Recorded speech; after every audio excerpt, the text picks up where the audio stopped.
A very good evening, viewer. You're most welcome to the NILE CAST, only on West Nile Television, where we give you the daily news bulletins of the day, every day from 7 p.m. to 8 p.m. My name's Okumaringa Christine. Before we dive into any of the stories this evening, let's have more of what's happening in the world of the headlines. In the headlines tonight, head teacher on spot over accountability of school capitation grant in Zombo district.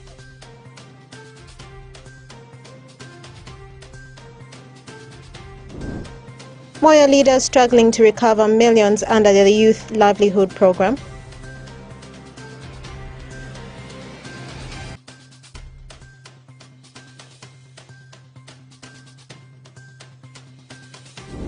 And Onduparaka FC fans clean Ara City. This and more in the NILE CAST News Bulletin.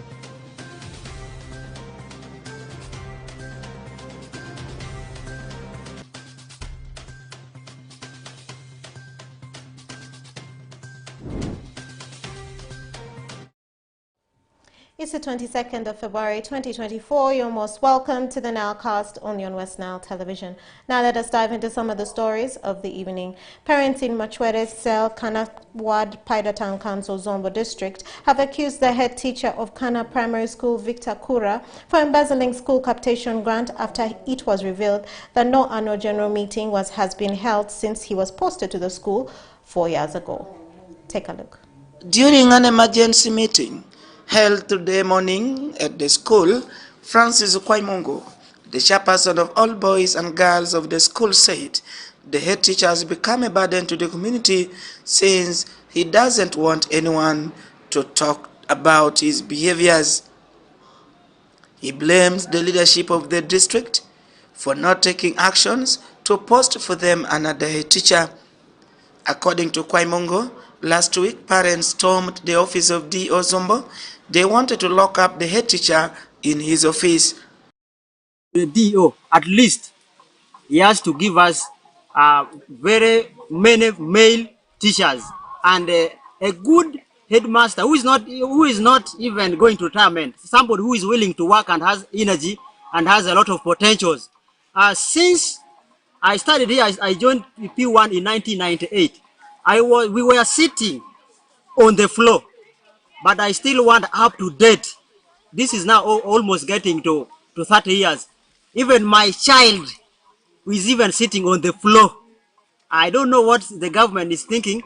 My appeal to by the town council, like Secretary of Social Service, they have to give us some priorities of giving us desk. And we have even a problem of toilets. As I talk now, there is no toilet which is working. Like the female, in the female part, they have their toilets even not there. They're using for the ones of the neighbors around here. So my appeal to the government, they have to look for something better for the betterment of our school, because we are dying here.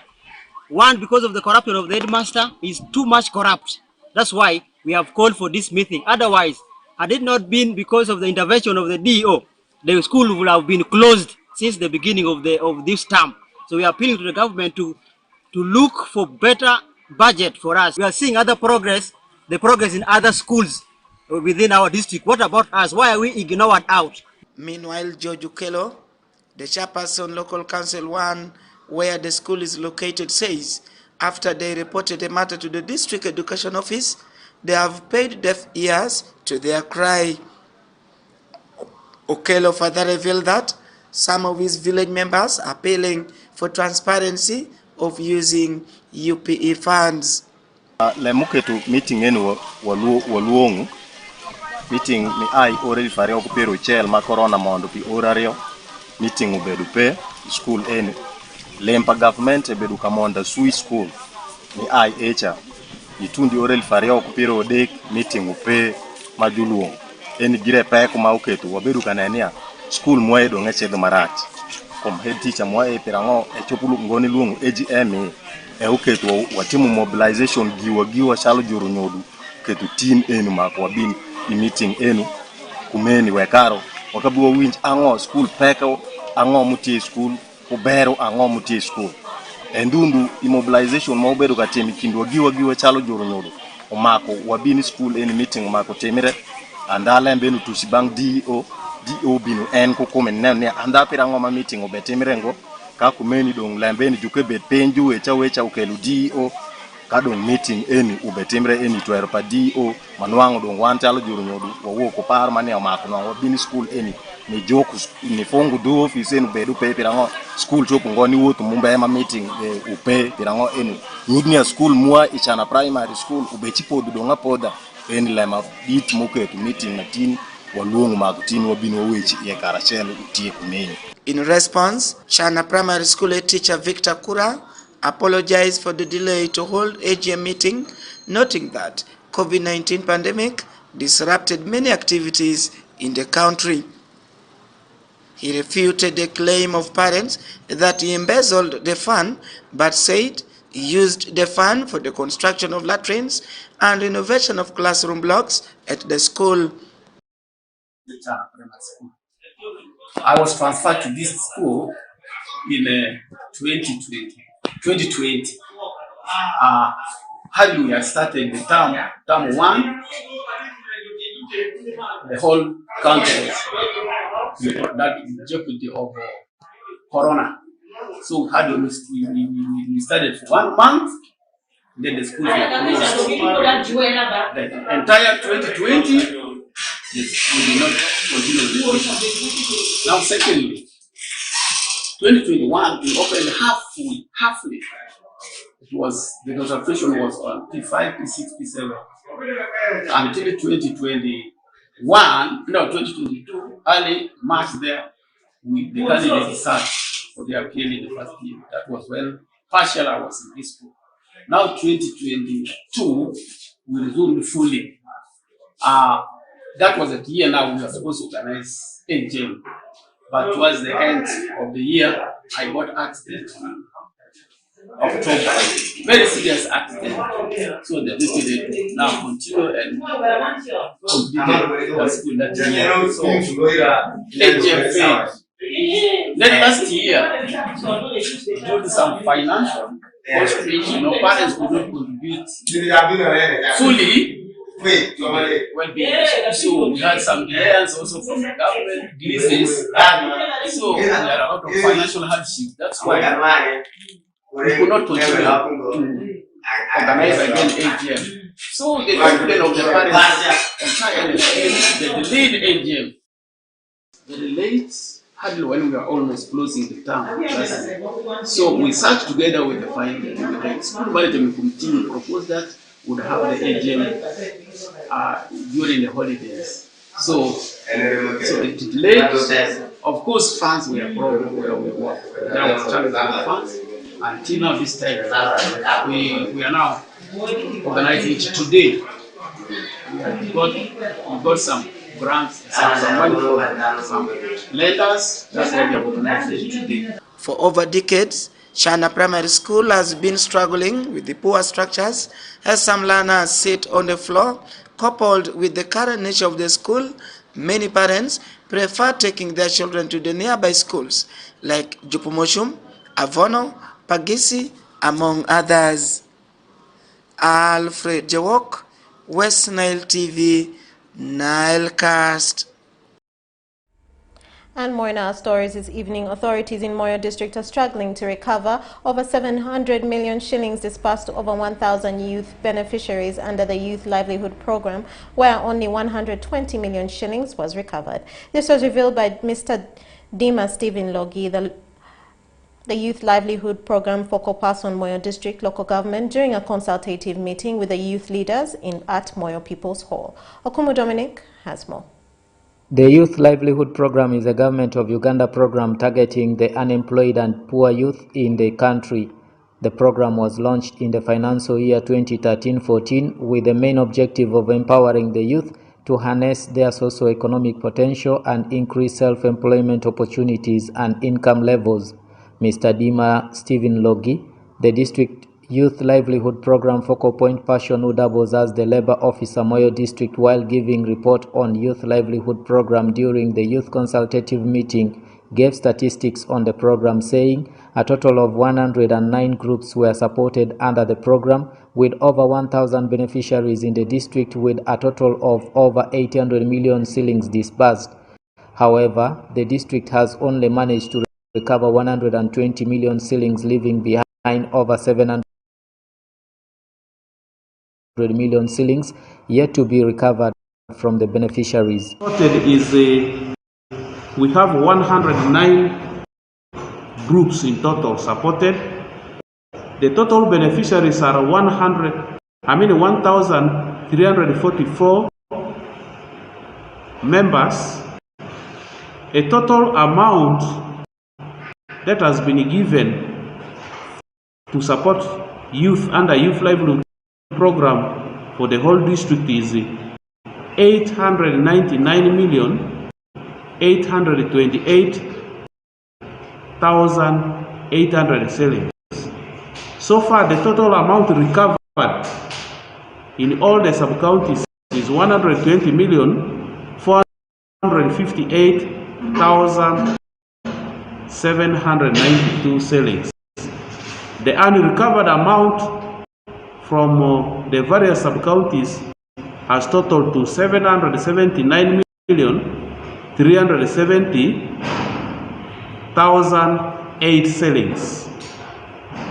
Mr. Sigachi Chris, the Community Development Officer for Laropi Town Council, said while in the field they have discovered that there is the tendency of hiding information among the youth, whereby they tend to hide information which could lead to the recovery of the Youth Livelihood Program, saying it's their money, and if they choose to hide information which could lead to the recovery of the money, then they will have nothing much to do about it. Youth Livelihood Program, we are finding on the ground is information hiding. We have these youths who are within, we are aware, and those who are outside the district, we are aware. But when you go to asking them about where these people are, they will hesitate or hide the information for you. This could be associated with fear,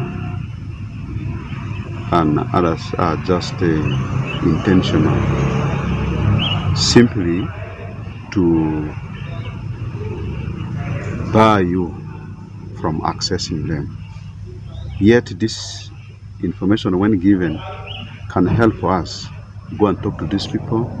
We don't arrest them, but what we are encouraging them is to pay this money so that the money keeps rotating or revolving among themselves. It is not our money, it is their money.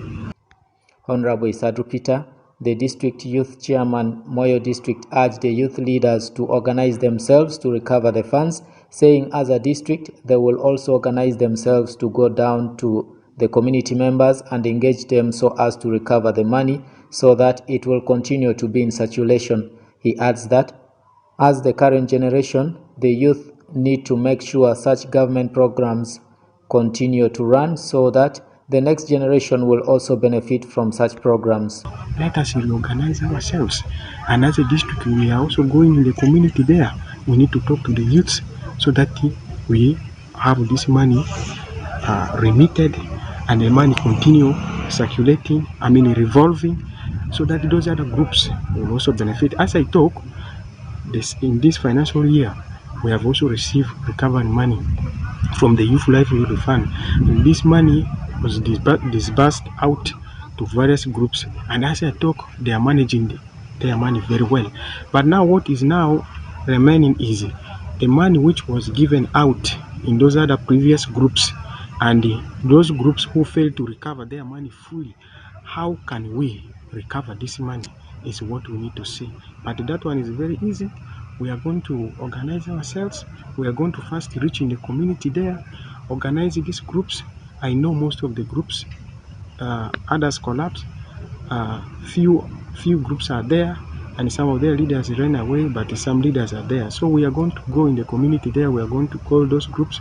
We are going to talk to them through the office of DCDO and the office of the Youth Council. We are going to work hand in hand to see how we are going to recover this money. Under the Youth Livelihood Program, the government disbursed close to 200 billion Ugandan shillings to fund over 20,000 projects with over 245,000 beneficiaries, out of which 133,682 male and 112,188 female across the country. However, in Moyo district alone, a total of over 800 million shillings was disbursed to fund 109 projects with over 1,000 beneficiaries, but now the authorities are sweating hard to recover the money from the beneficiaries, with only 120 million shillings so far recovered out of this over 800 million shillings disbursed. Yet most of the groups are no longer in existence, and some beneficiaries of the project nowhere to be found. I'm Dominic Anthony Okumu for West Nile TV, Nile Cast. And more in our stories this evening. Office of the Prime Minister, together with Adjumani District leadership, on Wednesday, the 21st of February 2024, held a meeting at the Adjumani District Local Government Headquarters to discuss the way forward for the completion of the Dr. Deep projects that ended on the 31st of December 2023. Take a look. Office of the Prime Minister, together with Adjumani District leadership, on Wednesday, 21st of Feb, held a meeting at Adjumani District Local Government Headquarters to discuss ways forward for the completion of the Dr. Deep projects that ended on the 31st of December 2023. According to Don Stan Balaba, the Permanent Secretary, Office of the Prime Minister, there are several projects implemented by Dr. Deep in Adjumani aimed at bridging the gap between the host communities and the refugees, worth 56 billion shillings. He, however, added that the implementation of the projects is at 75%, though 3 projects have been a challenge, yet the whole project ended on the 31st of December 2023. The World Bank has provided a no-cost extension for 6 months, ending on the 30th of June 2024. He therefore urged the district leadership of Adjumani to have the projects completed at 100% by April 2024, such that the months of May and June are used for commissioning the projects, because any amounts of money that shall remain shall have to be returned to the World Bank. We have come to Adjumani with the director, Dr. Deep, to be able to monitor the projects that have been implemented here in Adjumani. Dr. Deep is a project that tries to ensure that the gap between the host community and the refugees is bridged. And therefore there are projects that the project has been able to implement here. Through Dr. Deep, Adjumani has been able to get 56 billion shillings. The projects have been mainly in socio-economic infrastructure. It has been in environment management, but these projects are in livelihood across the district. So far, on average, the implementation is over 75%, but there are just about 3 projects that are a little bit of a challenge, and yet the project ended by 31st December. The World Bank has provided a no-cost extension for 6 months, which will end on 30th of June 2024. So we have come here to be able to discuss with the district leadership and urge them to ensure that these projects are completed 100% by 30th of April, so that during the month of May and the month of June it is more powerful. We wouldn't want to see any money that is going to remain, because if it remains, it means that money is to go back to the World Bank. So that's why we are here, but we have been assured by the leadership of the district, from the district chairperson, the RDC, the CAO, and all the technical officers, that will ensure that all of these projects are completed. We have also argued the district that immediately the projects are completed, during the month of May and June, these projects must be commissioned. When you commission, you hand over these projects to the owners, which is the community. We would like the communities to own these projects. These projects don't belong to Dr. Deep, they don't belong to the district, they belong to the people here, including the district. So we'd like them to ensure that they own them. We have also discussed about operation and maintenance. We put up infrastructure, but at times we do not maintain. So we have urged the local governments, the district and the rural local governments, to ensure that they budget for operation and maintenance. Dr. Robert Lim, the executive director, Dr. Deep, said Dr. Deep works in 15 districts, and the main purpose of implementing the Dr. Deep projects in Adjumani is to mitigate the impact of the refugees in our communities, since Adjumani has a very large population of refugees and the community has a lot of impact from the refugees at personal, institutional and environmental levels. Adjumani has a unique position in all the districts we are working. We are working in 15 districts. The position of Adjumani is that it has a lot of refugees, and they are, I think, about 1-to-1 between the nationals and the refugees. There's a difference of a few thousands in terms of the population. And that means that the community here has a lot of impact from the refugees. It is impacted at personal level, it is impacted at institutional level, and also environmentally. And this impact is the reason why we created this project called Dr. Deep, to mitigate the impact of this these refugees in our community. Reverend Sister Jibua Lina, the in-charge at Adjumani Catholic Mission Health Center 3, thanked the Dr. Deep project for constructing for them the general ward that has made them have enough space for admitting patients in a clean and conducive environment. According to her, it has helped them to serve both the refugees and the host community. Concerning Dr. Deep, I'm grateful to them because after constructing the general ward last year, they are feeling good. We have space for admitting our patients. As they come, we treat them. They are able to recover very fast because we admit them in a clean environment, clean house. This was due to the help of Dr. D. Development Response to Displacement Impact Project. In short, Dr. Deep is a project under Office of the Prime Minister, funded by International World Bank to ensure that the gap between the refugees and the host communities is bridged in the different settlements. Mukulia Lawrence, Onjima Alan, West Nile TV, Nile Cast. And more in our stories this evening. The State Minister for Fisheries, Honorable Helen Andoa, met a group of fisheries stakeholders under the umbrella Federation of Fisheries Organization Uganda to address the challenges which within the fishing sector. In a February 15th complaint, the Fisheries Organization notified the Minister to immediately call for the meeting to respond to the queries attributed to the directives allegedly passed.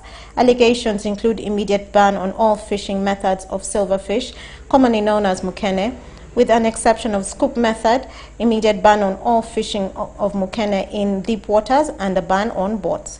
During the stakeholders meeting, Minister Adoa denied the allegation, stating that this law has already been going on, and the fish dealers should do three things, which include use right gears, be at the right place and at the right time while carrying out fishing activities. Minister Adoa cautioned the fish dealers to be involved in proper fishing methods to improve on the sector.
A very good evening, viewer. You're most welcome to the NILE CAST Sports News only on West Nile Television. I'll be filling in for Oracle Benson Pastore. Let's see what's happening in the world of sports.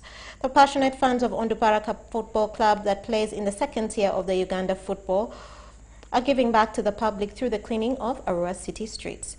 This was also for the team to raise awareness about the forthcoming home fixture against Kiinda Boys on the 29th of February 2024. Take a look. The supporters of FUFA Big League side on the Paraka Football Club in Arua City have taken it to clean the city as part of their corporate social responsibility and also for them to raise awareness ahead of their Saturday encounter. The week-long campaign started on Tuesday this week with the group cleaning areas of Awindere, Muni, Idiofe, and today the fans cleaned up several streets of the city center. Some of the streets the group cleaned include Avenue Road, Hospital Road, and Smart Junction, among other areas. Tabo Lawrence Zola, the fans vice president, says the exercise is to give back to the community. If you try to remove the cameras which are blocking our streets, it's something nobody can just come and do like that. So we as football fans, we thought about it as a way of giving back to the community that always loved us. So it's kind of a social responsibility we have to carry. We are not only doing this, we're doing this, we're going ahead to even partnership with another club to be in Yumbe, to go and visit people in the hospital or even clean the hospital. It's just like our part of the part we can play. There are a lot of things we could have done, but choosing these two things is something which we believe is something we identify ourselves with. Vuni Venson, a fan of the club who is taking part in the cleaning exercise, says it's to raise awareness against the polythene bags that has devastating impact on health and environment.